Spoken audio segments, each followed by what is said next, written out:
obviously, given the name, they are in the coal business, which I know is a very, very interesting subject, and also a subject that's very hotly debated all around the world. Now, the top team has flew this time to Mauritius because they are coming to Mauritius because they want to do, this afternoon we're going to be having a corporate brief on Shumba Coal, who they are, what type of company they are, and what they do, the capitalization. You learn all about the corporate company, and we're doing this corporate brief for the benefit of potential Mauritian investors. The aim of Shumba Coal this time is to prepare their listing. I say, well, prepare their listing, because there are a lot of there's quite a few arrangements that they have to be preparing before they can be sending their application to the stock exchange in Mauritius. Now, this is a first in Mauritius. It's the first time that an African company in the mining business comes to apply for a listing on the stock exchange in Mauritius. This is a real first, and that's why you're invited this morning, because you also want to learn about what mining is all about, what coal is all about. You can ask all the questions you want. You have some of the top brains in coal on the table there. I'll present them in a minute. So this is really your session. That's why we separated the press brief from the corporate brief, so that you can be free to ask all the questions you want, and you can be in a proximity with these directors, because in a corporate brief there are other people that are going to be asking all kinds of questions about investments and all that. You can be asking the questions that you want to hear. So this is why they're here. They flew exclusively on this trip. They're staying about a week in Mauritius. Some a bit more, some a bit less. So please make the most of this session this morning. It's your session. It's a session for the media and the press. So this is why we invited you this morning. Now, on the top table here we have Mr. Alan Clegg, who is the chairman of the company. I think Grant and I were discussing the other day, I think there is more than 100 years of coal experience between the four of them. So that's a lot of years and a lot of knowledge and a lot of background that you can tap into if you want to ask any other questions. And then we have, to the left of Mr. Clegg, we have Mashale Pumapi, who is the managing director of the company. And then to the right of Mr. Clegg, we have Tapelo Mokati, who is the finance director. And then next to me here is Grant Ramnat, and Grant is the non-executive director sitting on the board. And Grant has been coordinating all the Mauritian arrangements up to now, and Grant is also the one who is going to be leading that application to go on the stock exchange.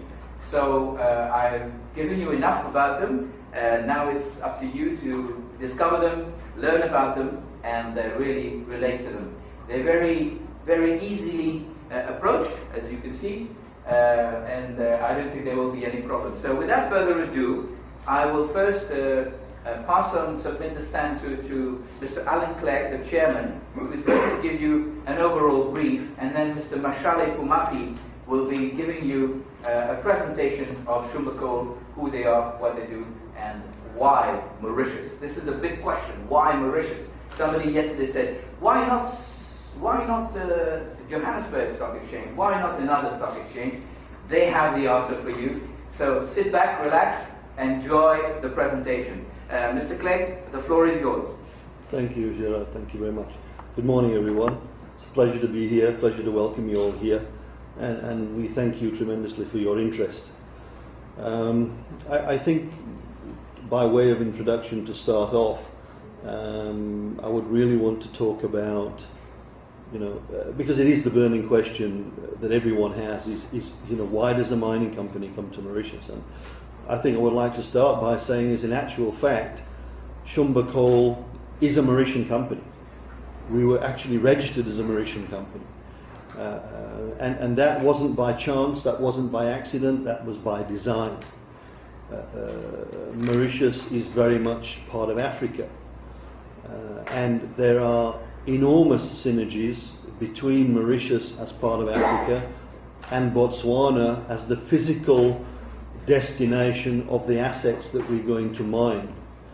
And that is really the context and why we came to Mauritius, because Mauritius, the synergy in that symbiotic relationship between Mauritius and Botswana is embedded in the expertise that Mauritius has built in the financial sector and in channeling and tapping into international investment markets and bringing those funds through for development projects in Africa. Right now, I would say that there's probably nobody out there doing it better. Mauritius is growing in stature as a destination for international capital and funds from all over the world, and more importantly, from the east of the world, from Asia. Because business today, investors today, has really very clearly taken a strong move from west to east. I'm personally based in Turkey, and there is a typical example of the booming economy that sits one foot in the west and 1 foot in the east. And I've seen all the funds that's coming in and where they're going, and everybody, even in Turkey, is talking about Mauritius, Mauritius. So Mauritius is firmly on the map, and for us, one of the things that we've targeted is not to be just another coal company, just another resources company. We are a first mover in everything. We have a vision to be first. We don't mind to be first. We like to be pioneers. We like to develop things. That's why we're the first mining company in Mauritius.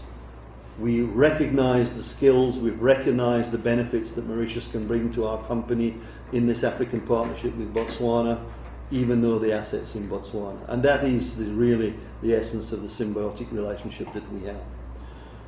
As Gerard mentioned, we have been on a journey now for almost 3 years, and in that period we have acquired very significant assets, coal assets in Botswana, and Mashali will talk more detail about that.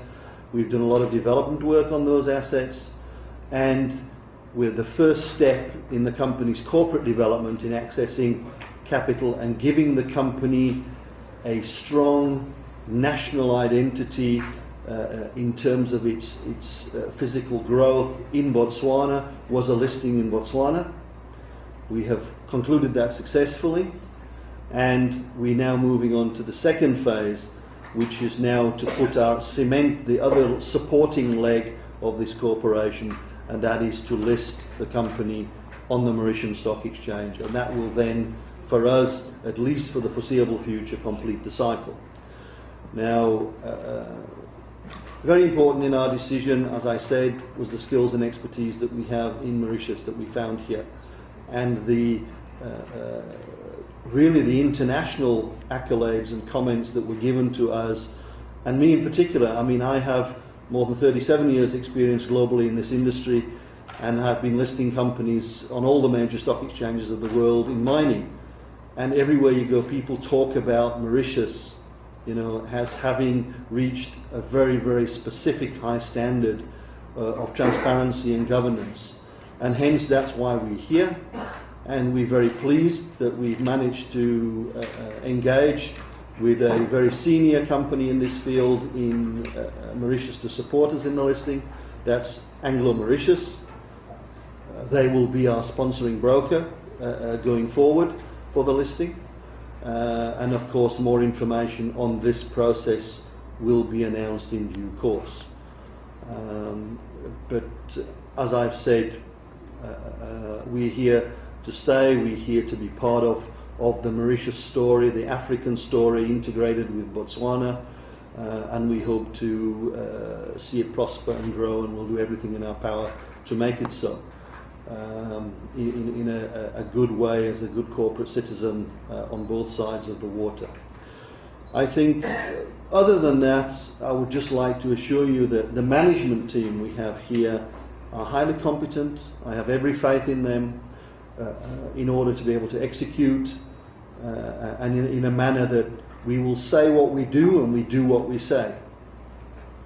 That is what we have really entrenched as a company so far. We are a communicative group of people. We're not closed.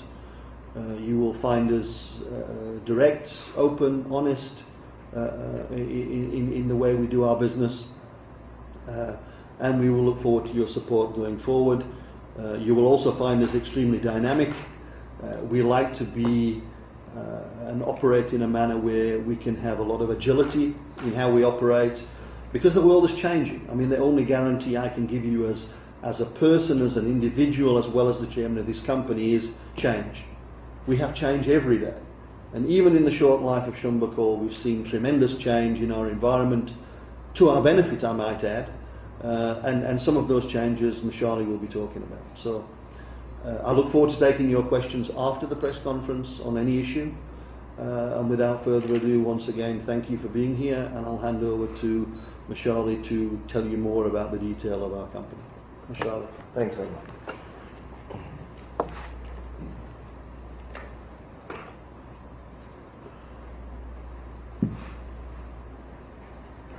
So, ladies and gentlemen, thank you once again for coming.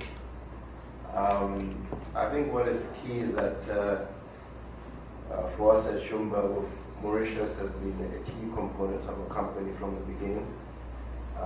Grant is one of the founding directors, and we do have other local shareholders who have been with us for over 2 years. So it's not strange for us. I've been coming to this country since 2008, fairly regularly, and I'm very comfortable. I'm from Botswana personally, and the synergies between the two countries, the people are very similar. The two ideal investments in Africa for investment, and what I really like about Mauritius, and shall congratulate Mauritius for, they've really positioned themselves as an excellent gateway onto the continent, and I'll say these are the fruits of that investment. So, we're quite happy with Mauritius, and to Mauritius's credit, its globally stature has really improved, and well, I wouldn't say improved, but it's been recognized all over the world. And I'll get into some of the more technical details why we're listing in Mauritius, but that's just the overview. What I want to do when I talk about Shumba Coal, I think it's important that it's in the context of the market that we're operating in. So we're going to start off introducing the company, but also going to spend a fair bit on the environment that we're operating in, the market, which I think is just as important, if not more, because in Mauritius, you're not going to be very familiar with the day-to-day occurrences in Botswana and Southern Africa. So, without, like I mentioned, Mauritius is where our company is domiciled. However, through our Botswana listing, we are currently majority Botswana owned. We've got over 200 local shareholders, including 8 pension funds. And in the coal sector, our market cap is roughly $22 million US, which puts us in the top 3 coal-focused listed companies in Botswana. We mentioned our experience in the company. What I must say is the 100 years also includes of what other people in the company, geologists who have been very useful, and our senior geologist has been in Botswana for over 35 years, focused on coal, and he's the foremost coal experts in the country. So from a technical competency perspective, we are fairly comfortable with where we are.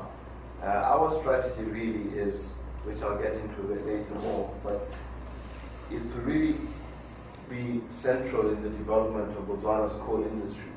What you may not know is that Botswana has got the largest coal resources on the continent of Africa.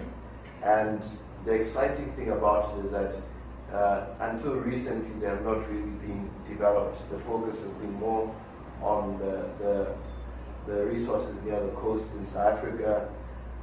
So what's happening now is that Botswana coal is finally starting to begin to reach its potential, and what we want to do as Shumba Coal is to make sure that we are central to those developments, and as Alan said, to be one of the first movers in the industry. Our most advanced asset is the Sechaba Thermal Coal Project, which has 1 billion tons of thermal coal. Just to put that in context, I think in Botswana alone, we probably internally use about 3 to 4 million tons per annum worth of energy. And on a global front, the whole of India, I think coal of India consumes about 300 million tons of coal per annum. So what we're looking at is a resource that is huge on any scale. Whenever you hear the word billion, that means there's a substantial amount there. And we're very happy because we're in a position to take this project forward, but also to acquire more significant similar-sized assets in the country. We're next door to a mine that is currently exporting via 2 ports to Europe, which is quite exciting for us because it means the infrastructure is in place, the coal goes onto the rail, and then goes through the ports to the market. In the next 12 or so months, we'll be completing our feasibility studies at the pre-feas level, and we'll also complete our environmental impact assessments. In terms of objectives of the company, I think we have mentioned that we want to make sure that we're an early mover. But what is also key is what kind of projects are we targeting? So we are focused on low-cost projects so that whatever end product we have, whether it's power or coal, it's very competitive in the markets that we're operating in. For us, listing is key. As a company operating in Botswana, it's very key if we're going to have local participation to be listed on the Botswana Stock Exchange, which we've concluded to date. However, in the same vein, as a company that is actually Mauritian and has got a strong Mauritian shareholding and a director, it's important that we have a local presence here. And I think on both fronts, both from the Botswana company, we're already seen as a local champion. But I would like to say from a Mauritian front, it's actually allowing Mauritius to have investments in Africa and to be that gateway into Africa. So I think we satisfy both of those objectives. Why invest in Botswana? I've touched upon some of the more people-related issues, but you know, it is a great investment destination. There's a Fraser Institute that conducts an annual survey of mining destinations, and Botswana consistently comes up tops in Africa. I'm sure Mauritius would be up there if there was any significant mining here, but in Africa, it's the continent that, you know, we're the top destination, being Botswana. It has a variable tax regime, meaning that the less profitable operations pay less tax than the more profitable ones. You've got unlimited carry forward tax losses, and mining equipment and spares are zero rated in terms of import duty. So we have a dynamic, attractive fiscal regime, which means that investment in the longer term is highly attractive.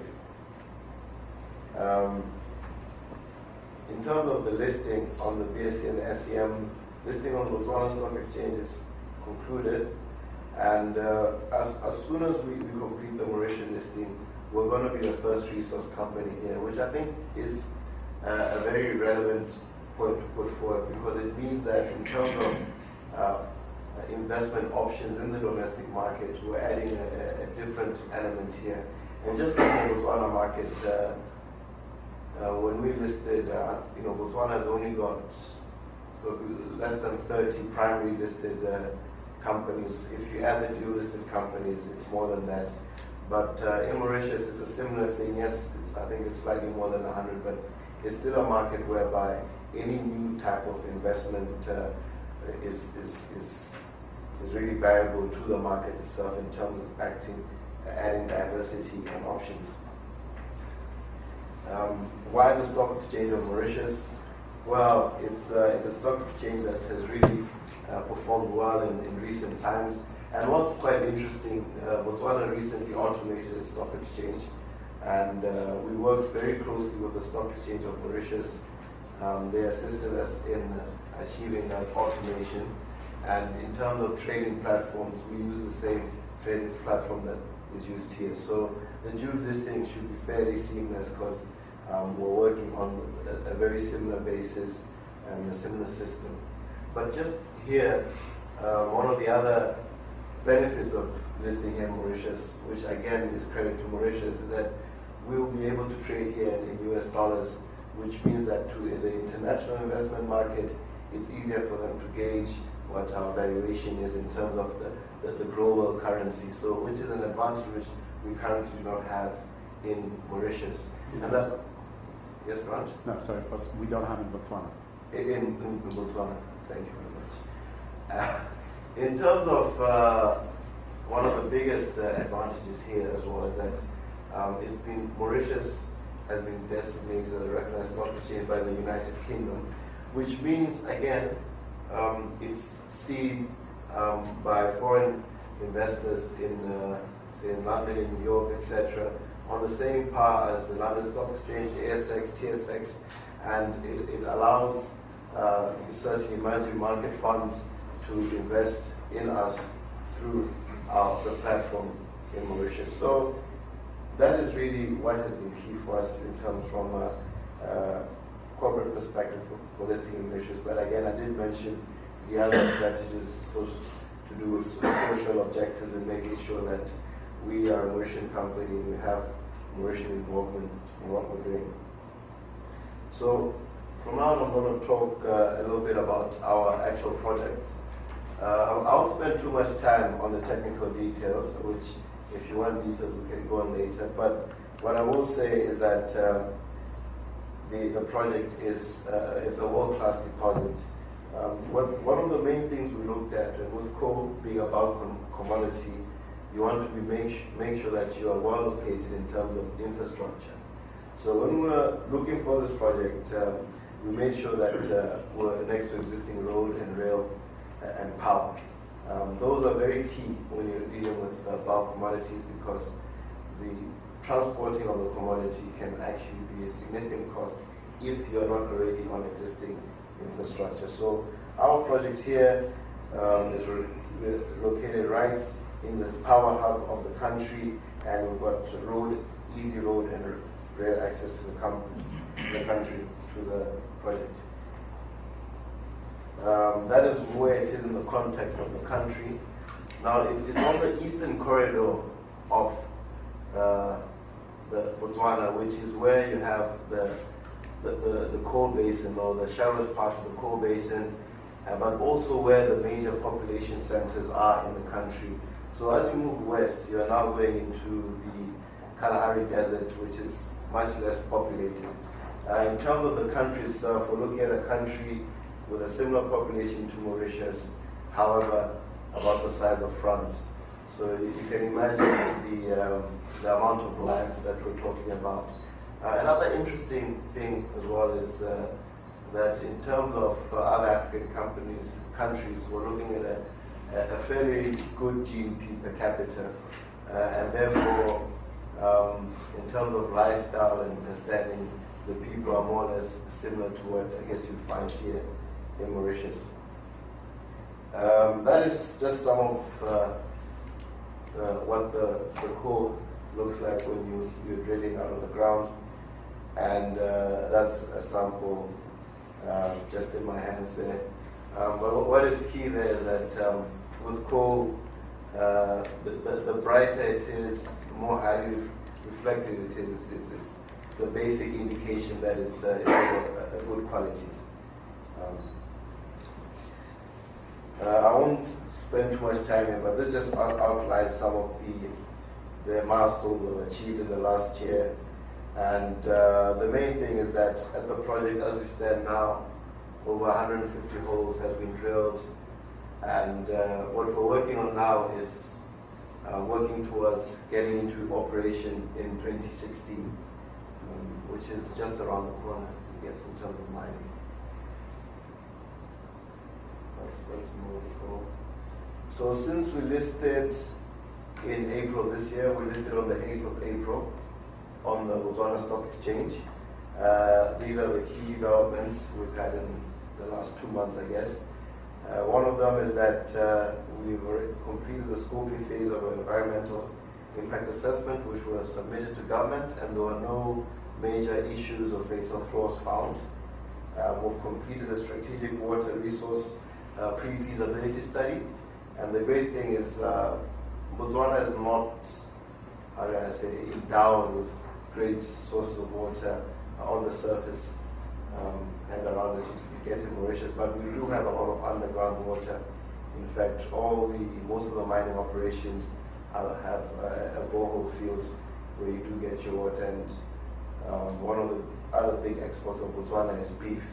And again, almost every family's got some sort of investment in cattle, and all those farms they'll get water from boreholes that get water from underground. And our studies have found that we've got abundant groundwater resources in our project area, which means that will not be a problem for us. We've completed our drilling, and we're moving forward with our studies. And one thing that is quite interesting here is that we'll be given local asset status by NBFURA, which is the body that regulates the financial sector in Botswana, which means that we are classified as a local asset. Just to give you a brief background, the fund managers in Botswana are only allowed to invest a certain amount of pension fund money outside the country, and the balance must be invested inside. So we qualify for, I guess, the entire amount that they can invest, which is good for us because, again, it means that we've got more funding sources, which is always a benefit. And the last thing that we've managed to secure is 4 new licenses, which will increase our land holding in the country by over 300%. And the key thing about these licenses is that one of them will allow us to increase the size of our deposits. It's not small, but to get even bigger. And then the other 3 have got great potential for another billion-ton resource. We've already done some initial drilling there, and the results are looking quite good. So that's a rough overview of where we are as Shumba Coal. In terms of funding for our assets, we are quite well funded to complete our studies at the Sechaba project, which is where we have 1 billion tons of coal.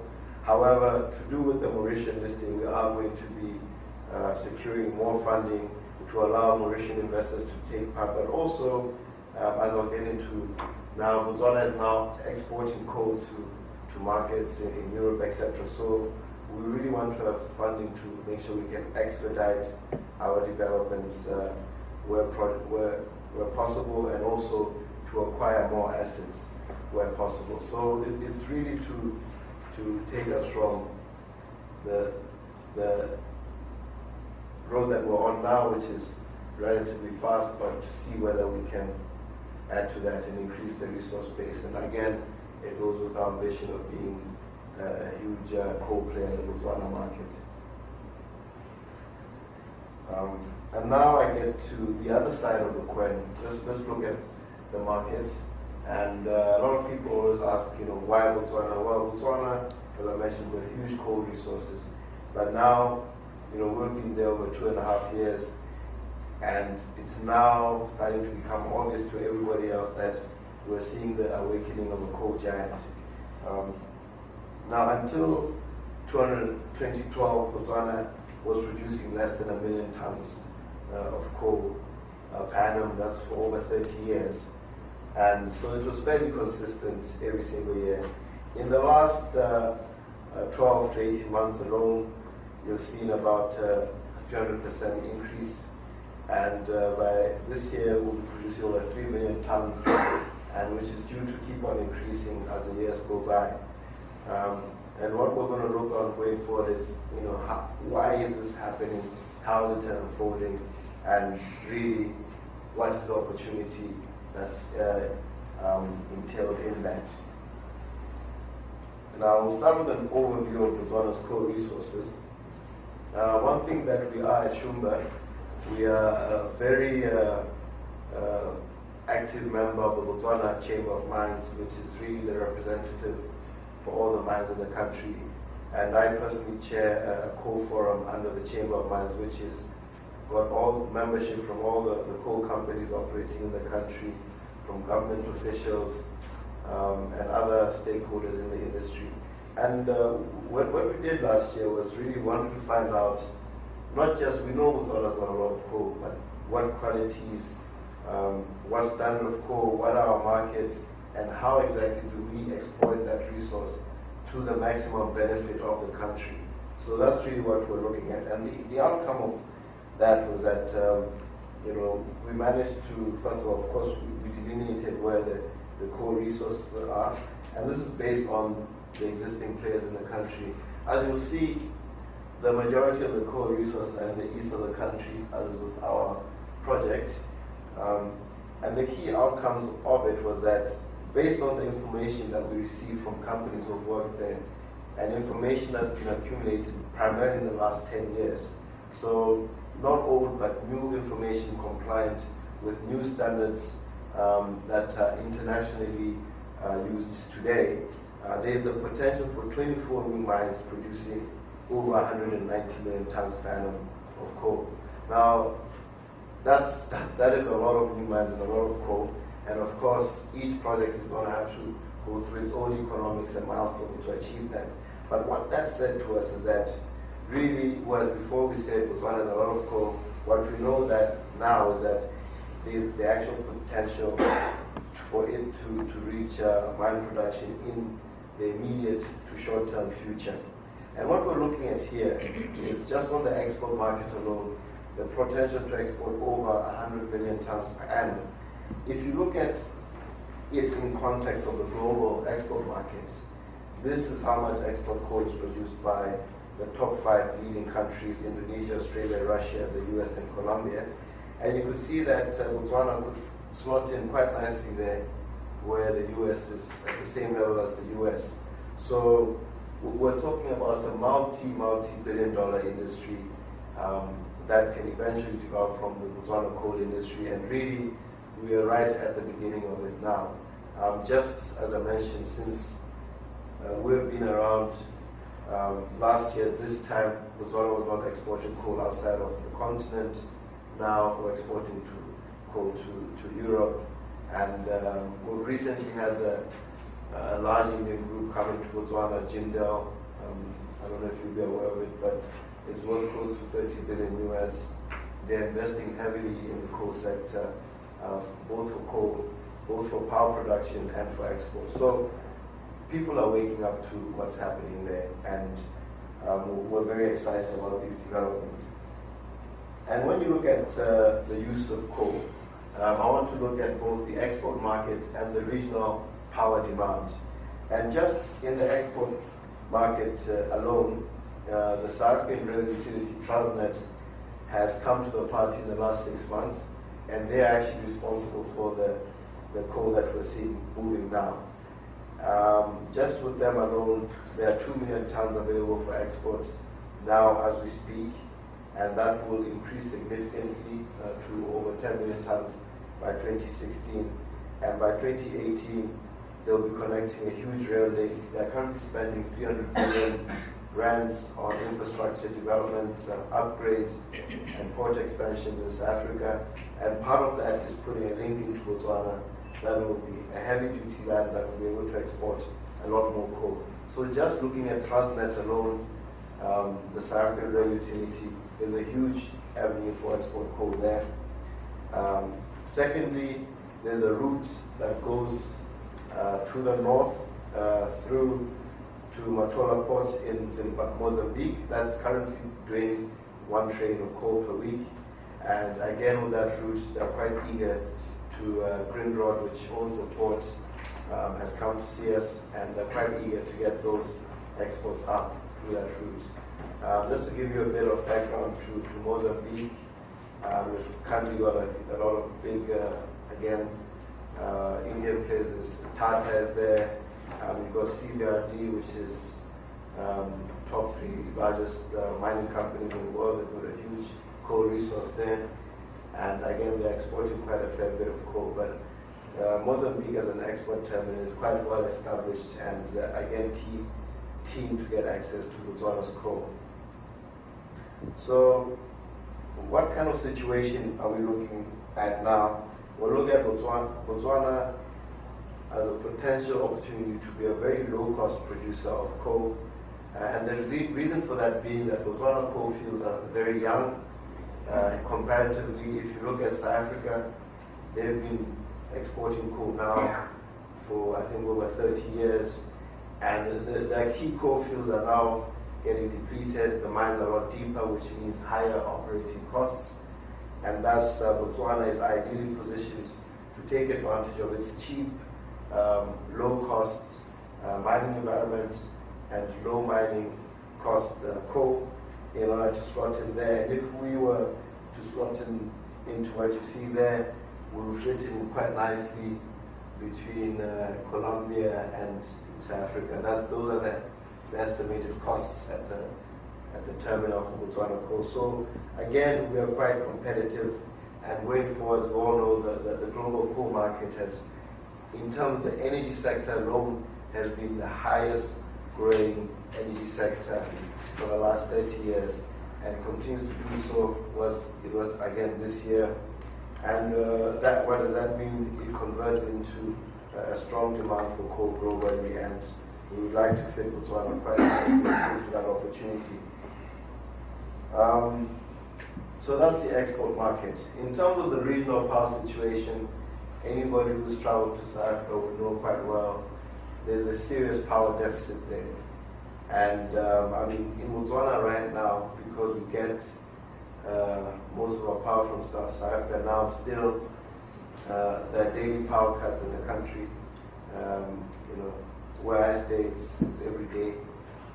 There is a time between 6 and 9 where there's a power cut, so you stay at the office longer because you can't go home and watch TV or anything. But this is a situation whereby there's a unique setup in Southern Africa. What you see here is the power distribution network, and what we have is what we call the Southern African Power Pool. So all those countries there, those 9 countries in orange, are all part of the same power network. It's the same network that Eskom, the South African power utility, used to use to push power into the region, the same network that Botswana is using to get power from other countries. Now that is the power market in Southern Africa, and all those countries are interconnected in terms of power. So the beautiful thing about it is that if you are producing power in Botswana, you literally have 8 other countries to sell to, and not just the domestic market, which is a fortunate thing for us because being a small population, obviously we don't use as much power as, say, South Africa, which is a much, much larger population than us. And in terms of the shortfalls in Botswana, you're looking at an additional 600 megawatts required in the short term. You're looking at a situation in South Africa where just in the next few years they need thousands of megawatts. By 2030, you're looking at 32,000 megawatts shortfall. I don't know how to put it in context. I think Mauritius uses how much of power? 400 megawatts. 400 megawatts. So that is close to 90 times what Mauritius needs. That will be the shortfall. So there's a huge deficit in South Africa alone. In the region, as we speak now, there's a 4,000 megawatt power. So that's again 10 times what Mauritius uses. So there are huge problems in the sector. And as a result, anybody in the power market is milking it big. Just in the last 4 years, see, that's why it's taken out. But in the last 4 years, we've seen 150% increase in the power prices in the region. Now, that is huge. So that's power going from less than 4 cents per kilowatt hour to over 10 cents per kilowatt hour. So whereas before a power producer was making a marginal profit, now the profits are really huge. And again, this is what has attracted the likes of Jindal to the region. They've done, they operate a number of power stations in India, and you know, they understand the potential extremely well. And I'll just sum up the situation by reading a quote from the chairman from the South African Coal Roadmap. Now, Eskom is the largest power utility in Africa and in South Africa, and they have said that they need an additional 60 million tons of coal in the next 4 years. Now, to put it in context, they need at least 20 new medium-sized mines to open in 4 years, which is a difficult thing to do. And by 2020, another 20 million tons of new coal supply is needed. So what that means is that Botswana and Shumba Coal are in a very unique opportunity where there's huge power demand outside the continent, huge coal demand outside the continent, huge coal demand within the continent, and we have a very good asset that can allow us to take advantage of that. And just to give you an idea of how exports and domestic markets complement each other, it's actually not either or.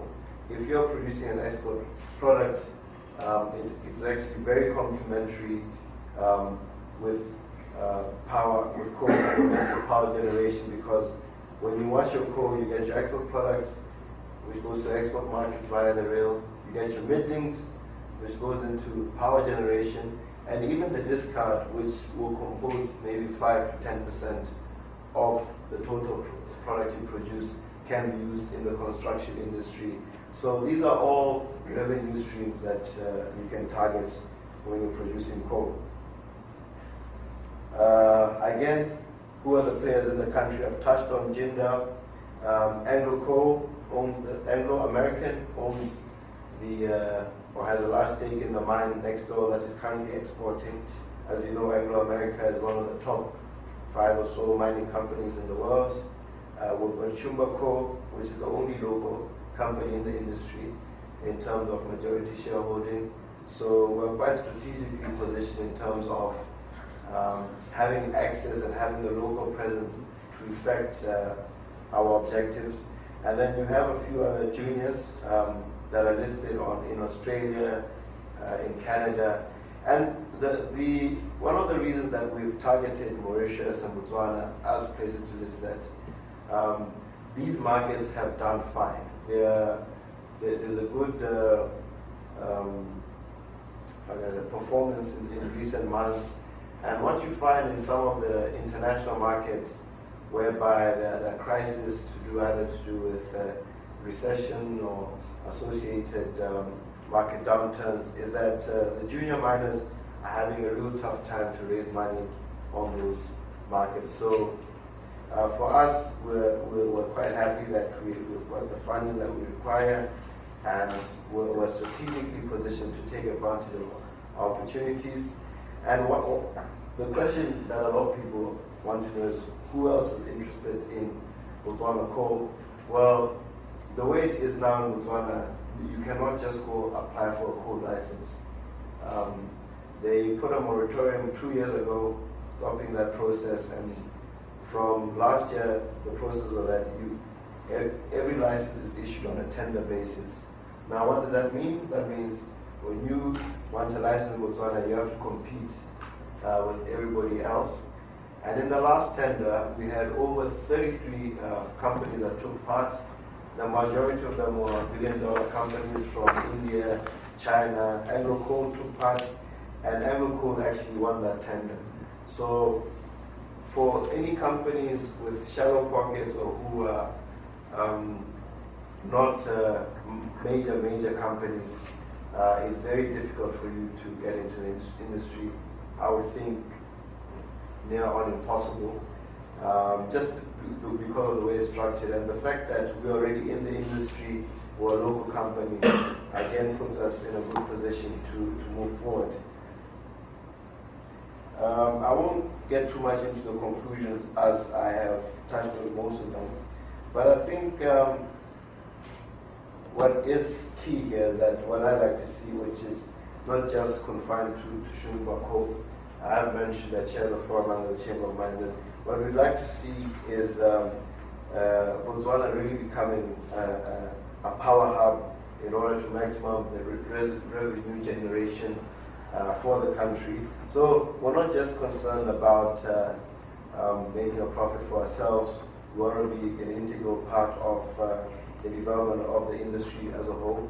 And I think if I was to compare to anything, I would say look at the Mauritian tourism industry, look at the financial services industry, whereby it was a concerted effort from all parties to develop an industry, not just for each individual company, but for the benefit of the group. And in closing, I'll say, with Botswana, I've talked about the power deficits in the region, and we all know that the main inputs into industry is normally labor and power. Once you look at, once you've taken care of your capex in the initial stages. And if you look at our big neighbors to the south, they were able to turn themselves into the leading industrial markets on the continent, and they're by far the biggest player. In fact, they're now a member of BRICS, which you'll be aware is the top emerging markets in the world. And they, that was based on having a very, very competent but competitive labor force. So where the labor was not too much, but also didn't cost too much, but also having cheap power, which for many, many years was the cheapest power in the world, and which led to huge industrial development. So that's really the bigger story in closing. And please, if there are any questions, please feel free to address us now. And thank you very much. Thank you. Thank you, Mashale. Thank you, gentlemen. Well, the press, now is your turn. So if you have any questions, I think it's been very detailed as Mashale presented this to us. So if you have any questions, gentlemen are around. We can also network a little bit, have some tea, coffee next door, and still go on talking to you guys. Okay. On fait là-bas. Okay. Any questions? Anyway, you will have we have a little pack for you, and let me show you this one if I can. Sorry, let me show this. How much you think you're going to raise in Mauritius as soon as you come on the SCM? How much you're projecting to raise as fund? We have targeted a fundraising of an amount of $5 million, which is in rupees about 150 million rupees. Yeah. Now, we could have oversubscription, and that is a possibility. Your presence in Mauritius will be only under the stock, or you have investment in Mauritius? I am based in Mauritius. The offices are in the IFS building at Eben. So Shumba has a full-time presence in Mauritius. Future projects? Well, future projects. So the assets that we have are physical assets that are mineralized assets. So those assets are naturally in Botswana. The administration side of the business and the financial side of the business from a long-term is Shumba Coal is a Mauritian company, so it's managed out of here. I think that, you're in the global business sector? Yes. Registered? Yes, with our administrators are IFS that you may know. let me add on to what Grant has said by, further to what you're asking, and that is that while we are currently a coal-focused business, certainly in order to give the advantages to our stakeholders and our shareholders, we know the commodity sector can be variable, and when some commodities are up, some are down. So in order to give stability to our business, we have made investments and will plan to make investments in other commodities in the African region, and we will continue to complement this symbiotic relationship between Mauritius as the main funding hub for those developments, while the physical asset itself sits in Botswana. So they're absolutely complementary to one another. And being a pioneer, being the first, we are hope and intend very clearly to bring other people will follow our lead and come to Mauritius and want to list their company here and continue to grow this very important financial market that is part of the Mauritian story and the growing economy here. So. The fiscal incentive that has been given by the Mauritian government has been a key component of the key factor behind the oil decision. I don't think it's specifically one. It's advantageous, absolutely. It's something, it's a benefit for us. But I don't see it as a driving factor. I think it's just an additional benefit which we're very happy to have, of course. The key driver, as we said earlier, was the competency in the market here, the external view of Mauritius as a capital market is more important to us. Because in the mining business, reputation is key. The issues around corporate governance, which as we see in the world today, continue to be at the forefront of everybody's mind. And we wanted to put ourselves in a position from day one where we perhaps in a position where we have as much transparency as possible. And therefore we negate any potential perception that we may be trying to do something that's perhaps not ethical or not correct. And we're very much conscious of that. We're trying to deal with perceptions in advance. Let's face it, mining on a global basis has not had a good, a good story. It's something people like to beat on the miners, but we have prided ourselves in that, while accepting that mining is necessary to the sustainability of the human race, we have to do it in a way with good conscience, with transparency, addressing all our stakeholders and answering the questions that need to be answered. And we're not afraid of that.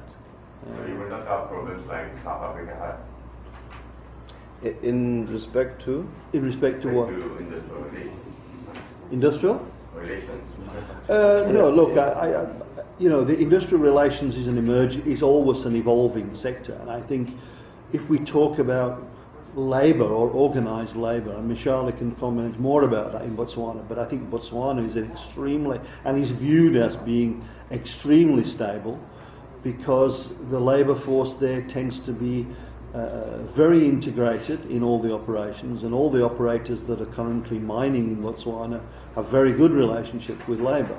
And it has no history of dispute, in fact, at all. Am I right? No. Yeah. I think that the difference with our mining industry in Botswana is that from the get-go, the tradition has always been, first of all, to use as much of the skills available locally as you can, and also to have certain programs such as make sure that all employees have adequate housing, etc. So, for example, when I used to work at one of the mines, the mine basically looked after a lot of your needs, housing, transport, even sometimes you got a car, and that was they make sure, just as you do in general society, you make sure that there's a social net to make sure your employees are comfortable, which may not have historically happened in South Africa, where you had a lot of migrant labor, so therefore people were coming from further afield, and they may have had to have two households, which meant that again whatever they were earning was spread thinner. And so I think Botswana is a very different environment to South Africa. We don't have the same history. We actually have a longer standing democracy, and thus far the mining sector, which is the mainstay of the economy, is fairly well established, procedures are well established, and it's in a very good state in terms of labor relations. If I may want to add something there. If we go back in history, Botswana has one of the longest standing private sector government relationships in the world, which is the diamond mine of Orapa, which is the relationship is over 43 years old today. And that relationship has worked perfectly well. It enabled the country to grow with the GDP average from 1960s of about 10%, and it has continued to grow whilst respecting the private sector.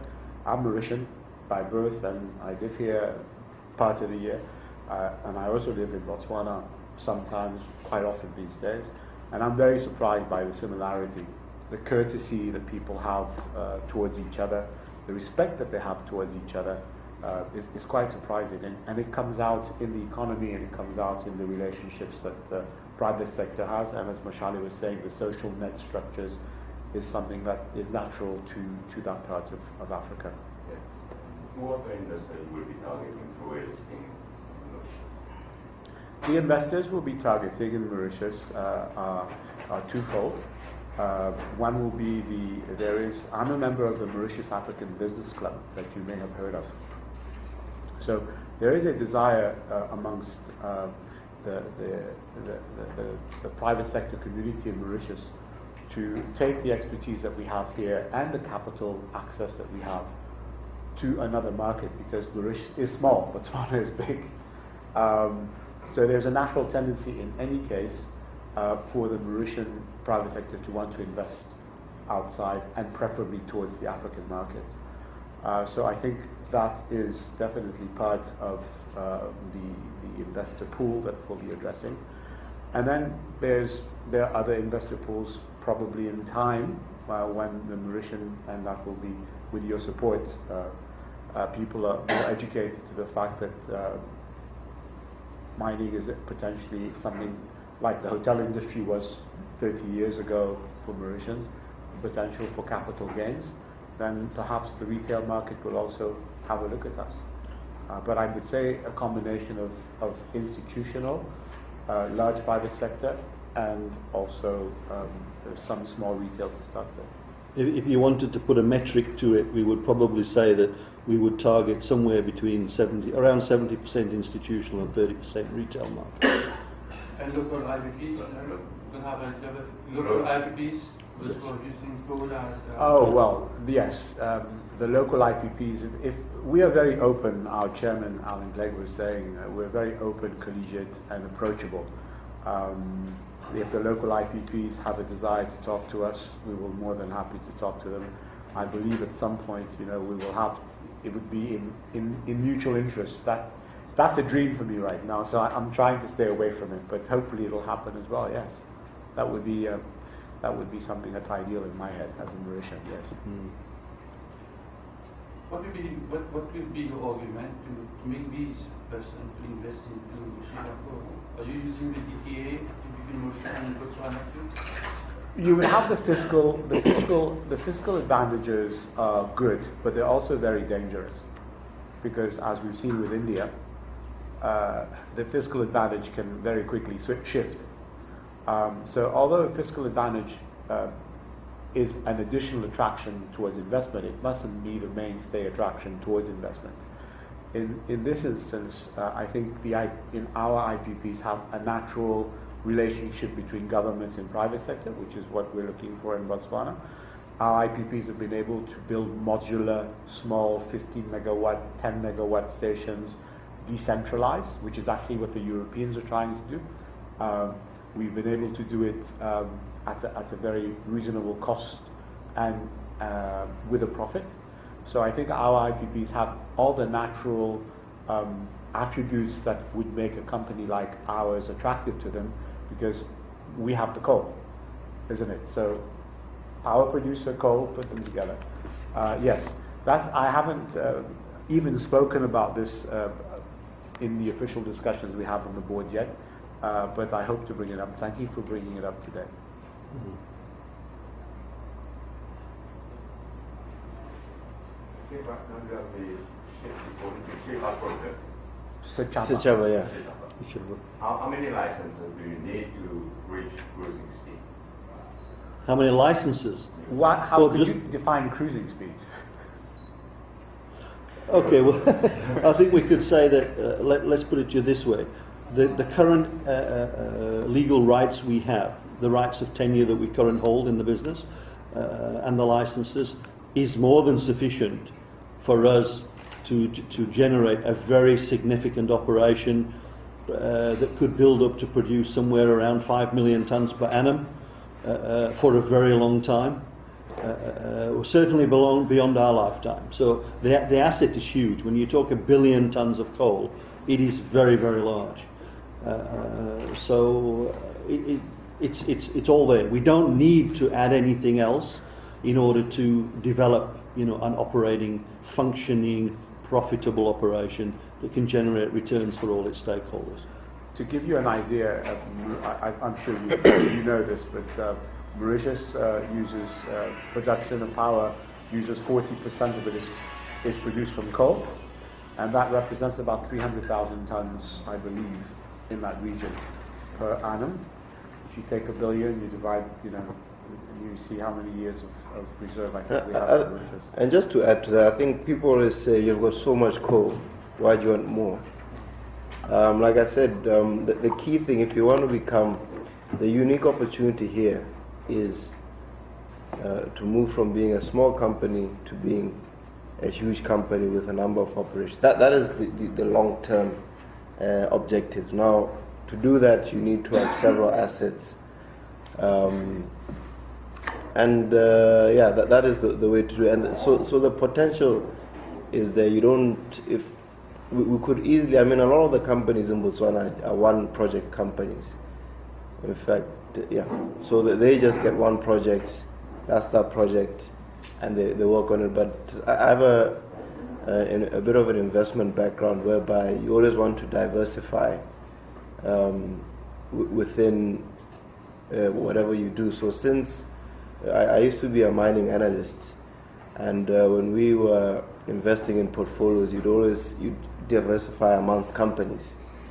But in this case, we're within a particular sector. So in order to add diversification, it would be diversification within projects. So that is really it's to manage our strategy in terms of diversification, but also to allow us to have a lot of growth potential. And more than that, Mashali, there's one key word that we haven't used this morning, and that's sustainability. Any business has to generate within itself sustainability, and that means a number of things. Today, everybody talks about sustainable development. What does that mean?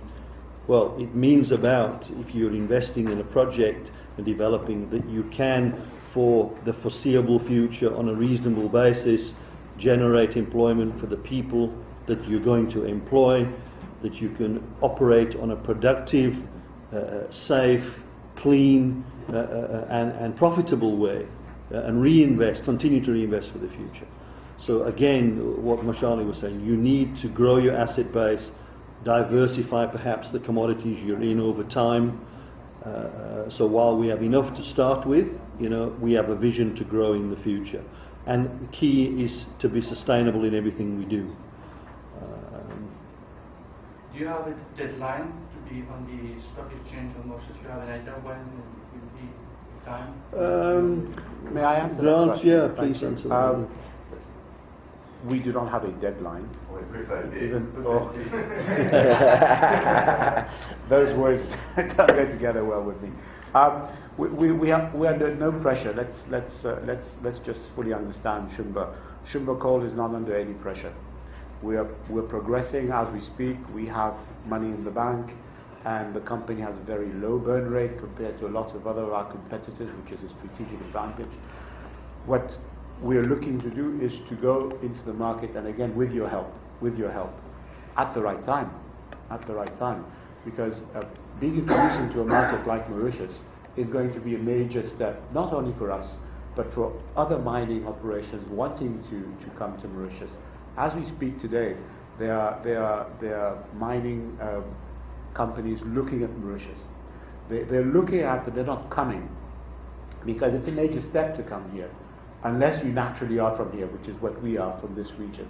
Then the cost is less, and it makes a lot of sense. So, to answer your question, we are trying to educate very slowly and with a lot of respect, to transfer our knowledge to what we are, what mining is about, and take it forward, both through the press, through meetings, through what we're doing this afternoon as corporate briefs.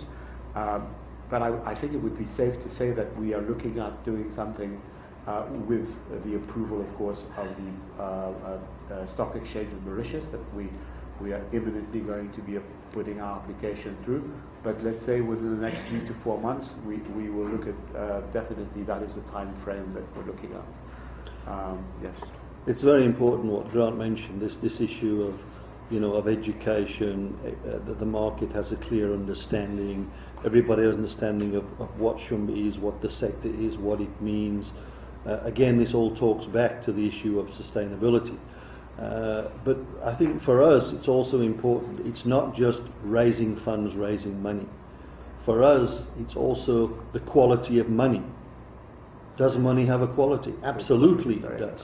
We want quality money, and that means investors that are serious and are with us for the long term, that buy into what we're doing. Yeah, because the value chain of the resources sector, of coal, of mining, is significantly different to any other. Typically in the trading environment, for instance, or the retail market or general industrial markets, when you invest and you produce or you buy something for $1, you want to turn that over and in 3 months maybe sell it for $5 and turn a profit. Mining is not like that.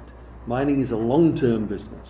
So you're investing $1 today, and you may only see a return on that dollar.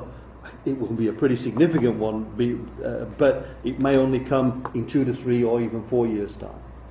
So, there is a time element that's different in this business, and we want to make sure that our investors understand that they're under no illusion that they have, that we mislead them or they have expectations which are unrealistic.